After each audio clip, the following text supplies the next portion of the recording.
Bonjour tout le monde, bonjour Saber, bonjour David.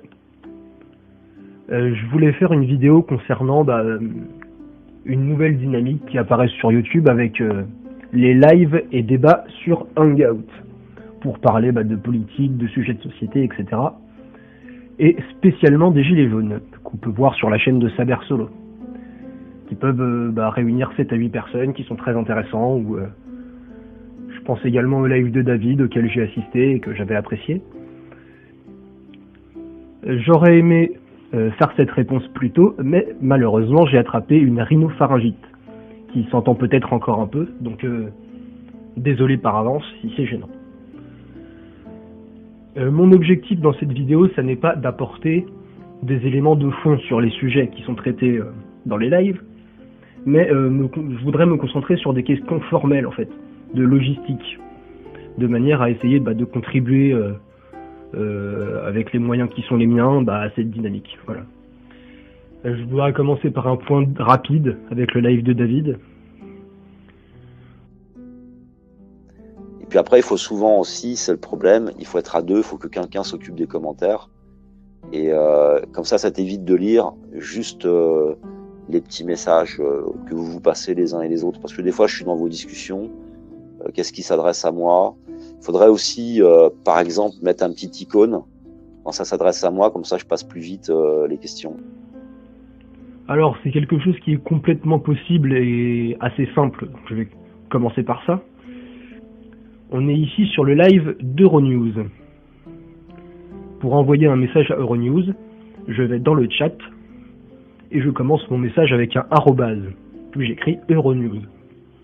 Et on voit que YouTube me le propose directement, le nom de la chaîne. Donc j'appuie sur Entrée. Et maintenant, il me suffit de mettre un message à la suite.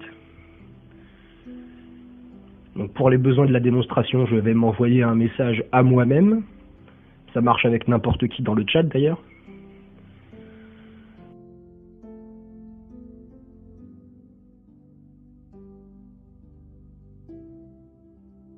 Et voilà, on a ici une balise qui apparaît seulement pour moi, puisque le message m'est destiné. Alors le problème qui se pose avec ta chaîne, c'est que la télévision et le CCDI majuscule, moi je suis pas capable de les refaire avec mon clavier en fait. Ce qui fait que je suis pas capable de t'envoyer une balise en fait. Maintenant une écriture sous cette forme est parfaitement possible et ne gêne pas du tout, donc c'est finalement un problème très simple à résoudre. Donc on va passer au live de Saber maintenant. Pour commencer, on voit intervenir plusieurs personnes et je constate que plusieurs font des vidéos. C'est pour ça qu'à mon avis, ça serait assez intéressant de mettre les chaînes YouTube de ces gens dans la description du live. Ou leur page Facebook, ou leur blog, ou leur page Tipeee, ou que sais-je. Je pense que ça serait un point qui permettrait de donner de la valeur au live et à vos échanges, qui pourrait nous permettre à nous de découvrir les gens, les intervenants, etc. Et je pense que c'est un point assez simple qui pourrait vraiment donner de la valeur à vos échanges. Donc voilà. Le second point que je voulais aborder avec vous sur les lives de Saber, et c'est celui qui va prendre l'essentiel de la vidéo, c'est l'utilisation de Hangouts. Donc, comme vous le savez peut-être, Hangouts est un logiciel produit par Google. Alors, je ne contredis pas du tout l'intérêt de la vidéoconférence avec plusieurs personnes qui discutent en direct, en live sur Internet. Au contraire, c'est une excellente chose. Seulement, j'aimerais essayer de vous faire prendre conscience d'un point. C'est que le logiciel que vous utilisez est produit par une firme de la Silicon Valley qui viole les droits des internautes quotidiennement et massivement. On pourrait croire que l'utilisation de Hangout a un aspect libérateur, révolutionnaire, créateur, dans ce qu'il produit d'échange entre les individus. Et c'est vrai d'un certain point de vue, mais c'est important de comprendre que d'un autre point de vue, le fait même d'utiliser Hangout vous enferme un peu plus dans l'infrastructure de contrôle technologique qu'ont les grandes firmes du numérique sur Internet, sur nos modes de pensée et sur nos manières de fonctionner. Je tiens à montrer un schéma que j'ai déjà présenté, un schéma très connu qui montre le contrôle des grands milliardaires sur les médias. Seulement ce que beaucoup de gens ne voient pas sur cette image, c'est qu'elle montre également une bonne partie du contrôle des milliardaires sur les fournisseurs d'accès à Internet. Donc à un moment donné, on a tous très bien compris l'arnaque de la télévision, c'est-à-dire un canal de diffusion centralisé où les gens tendent à devenir des marchandises sous contrôle pour le bénéfice de quelques-uns. C'est pour ça qu'on a décidé de venir sur Internet et d'y rester, à mon avis, pour nous diriger vers un canal de diffusion, un moyen d'échange plus décentralisé, plus horizontal, plus humain. Mais Internet est déjà, et depuis longtemps en fait, et peut-être même depuis le début, en train de devenir un nouveau canal de marchandisation des individus au profit de quelques-uns, mais par des moyens plus insidieux en fait. La prise de contrôle de nos technologies, l'orientation vers des contenus stéréotypés, vers des comportements stéréotypés, vers l'abandon progressif et volontaire de notre vie privée, etc. Et ils sont finalement en train de reconstruire un schéma de domination sur ce média, sur Internet, qui est censé être notre outil d'émancipation. Donc, je pense que c'est fort de ces expériences et de ce constat qu'on est capable de faire le choix d'aller vers la technologie qui nous libère plutôt que vers la technologie qui nous enferme. C'est pourquoi je voudrais vous présenter Jitsimit. Donc pour vous montrer comment l'utiliser, je vais faire une démonstration sur mon ordinateur.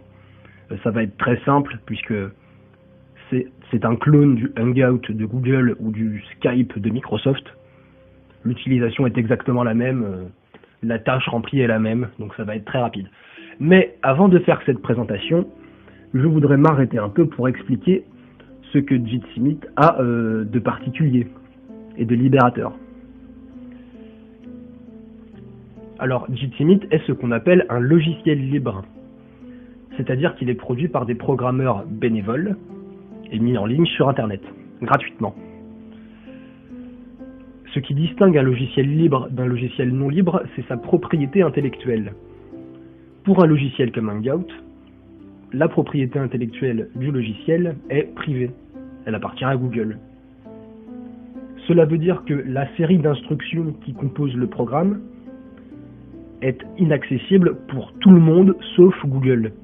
Personne, même le plus grand programmeur du monde, n'est capable de certifier que Hangout ne fait que ce qu'il vous dit, car personne sur Terre n'a accès à sa manière de fonctionner. Pour Jitsimit, la propriété intellectuelle va à toute l'humanité. La série d'instructions qui le compose est publique, et tous ceux qui savent le lire le code source, sont capables de certifier de son bon fonctionnement pour les autres. Comme il est produit et distribué par la collectivité humaine, par la communauté humaine, alors il n'engage à rien et il est gratuit, alors que Google impose ses conditions d'utilisation liberticides. N'importe qui ayant les capacités techniques de le mettre en place peut le faire, ce qui fait que la technologie que nous utilisons n'est plus sous le contrôle d'un prédateur privé. Il utilise des protocoles chiffrés de manière à sécuriser les communications de ses utilisateurs, contrairement à Google qui vend nos données personnelles. Je vais donc vous faire une démonstration. Sur mon moteur de recherche, je vais taper l'adresse de l'instance à laquelle je souhaite accéder, c'est-à-dire meet.jit.si, et je vais sélectionner le premier lien qui m'est proposé. Donc j'arrive sur le site, et il me demande directement quel salon je veux créer ou rejoindre. Ici, je vais donc nommer mon salon Saber. J'entre sur le salon et celui-ci me demande d'accéder au micro. Il ne me demande pas de caméra puisque je n'en ai pas.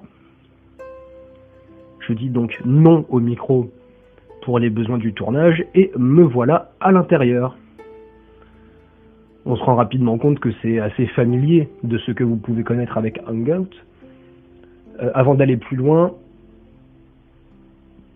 notons les deux carrés jaunes à gauche qui m'expliquent qu'il n'a pas accès à mon micro et qu'il ne trouve pas de caméra, et un carré bleu à droite que nous verrons plus tard. Pour ceux qui sont sur téléphone ou sur tablette, vous pouvez installer l'application Jitsi Meet sur Android ou iPhone. Vous le trouverez dans le catalogue des applications.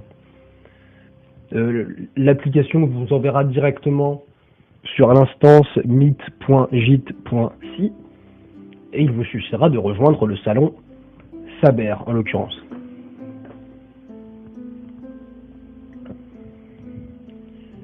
Donc pour ce test, je vais donc rejoindre le salon avec mon téléphone et il y a donc 2 personnes dans le salon. Je vais détailler l'interface avec vous. Vous allez voir que c'est très proche de Hangout. Dans la barre du bas au milieu, on a un bouton pour activer le micro, activer la caméra et un pour raccrocher. À gauche, on a un bouton pour ouvrir le chat texte.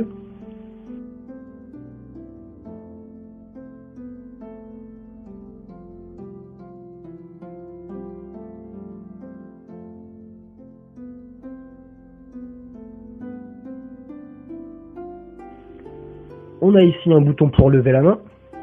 On voit qu'il y a en haut à droite de l'écran une petite cellule qui s'ouvre et qui se ferme quand je clique.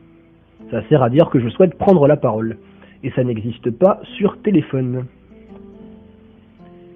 Et nous avons tout à droite le partage d'écran qui sert à montrer au salon une image, un document, etc. qui est sur votre écran. À droite, nous avons d'abord un bouton pour gérer la vue.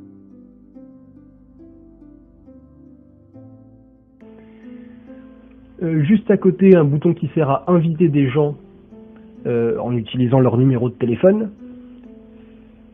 Pour ceux qui sont sur téléphone, vous pouvez inviter directement vos contacts.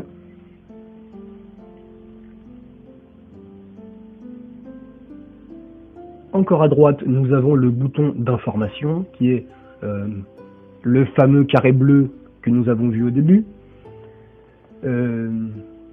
À ce stade, je viens juste de me rendre compte que le site est en anglais, donc je vais le passer en français juste après, ne vous inquiétez pas. Après Link, nous avons un lien qui permet de rejoindre le salon aux gens qui sont sur ordinateur.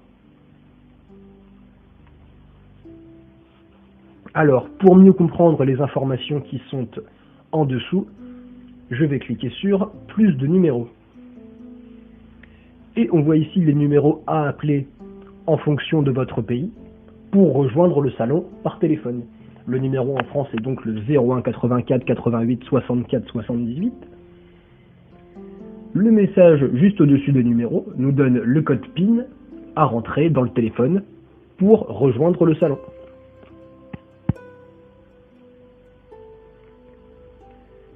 Et nous avons un dernier bouton qui nous emmène vers diverses options qui sont disponibles.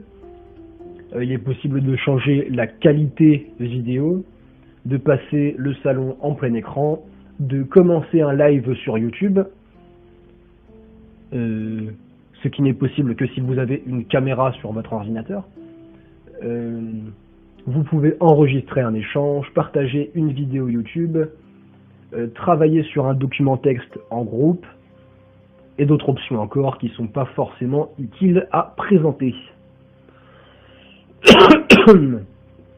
Dans les détails, vous pouvez choisir une caméra ou un micro, si vous en avez plusieurs. Ici, vous pouvez choisir votre nom.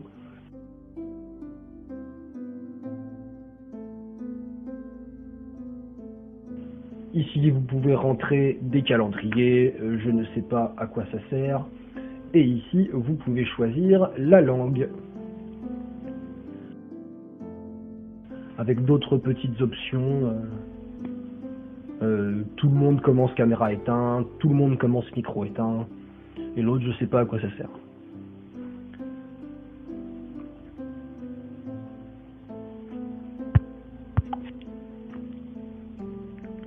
Un des problèmes de Jitsi, c'est qu'il ne sait pas mettre une autre image que votre caméra ou bien ce petit bonhomme que vous voyez. Si vous voulez afficher une image, il faut ouvrir l'image à côté du salon, puis utiliser le partageur d'écran. On voit ici que l'image et le salon sont ouverts l'un à côté de l'autre. Je vais donc partager mon écran avec le salon pour que tout le salon puisse voir mon image. Et j'ai donc désormais un avatar sur le salon.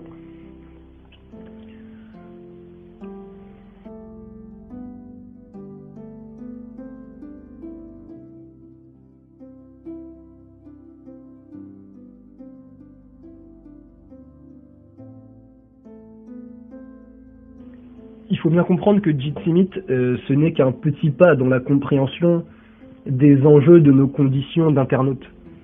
Il y a encore beaucoup de travail et ça n'est pas un logiciel de vidéoconférence qui suffira à lui tout seul à produire un internet vraiment décentralisé et vraiment libre. Preuve en est, c'est que je poste cette vidéo sur YouTube. Mais c'est déjà un vrai point de départ important dans la prise de contrôle de notre informatique. Et je pense que c'est décisif, étant donné le rôle social et historique d'Internet qu'on peut tous constater au quotidien, notamment avec le mouvement des Gilets jaunes.